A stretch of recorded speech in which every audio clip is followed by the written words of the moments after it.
சிறு குறு மற்றும் நடுத்தர நிறுவனங்கள் மேம்பாட்டு திருத்த மசோதா 2026 மாநிலங்களவையில் நிறைவேறியுள்ளது.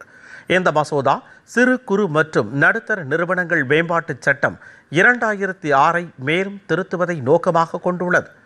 இது கட்டணம் செலுத்துவதில் ஏற்படும் தாமதங்களுக்கு தீர்வு காண்பதையும் இடையூறுகளை தீர்க்கும் நடைமுறைகளையும் எளிதாக்குவதையும் நோக்கமாக கொண்டுள்ளது.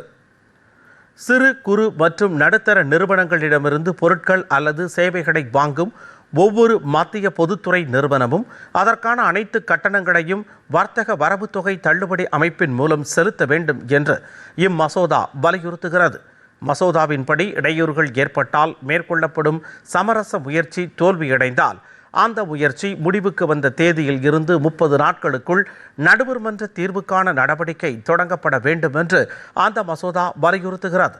மேலும் வாதங்கள் மற்றும் ஆவணங்கள் சமர்ப்பிக்கப்படும் நடைமுறை நிறைவடைந்த தேதியில் இருந்து 90 நாட்களுக்குள் தீர்ப்பு வழங்கப்பட வேண்டும் என்றும் இது குறிப்பிடுகிறது. ஒரு வழக்கு 6 மாதங்களுக்கு மேலாக நிலுவையில் இருந்தால் தீர்ப்பின் மூலம் நிர்ணயிக்கப்பட்ட தொகையில் குறைந்தது 50% விநியோகஸ்தருக்கு செலுத்த வேண்டும் என்றும் இம்மசோதா கூறுகிறது.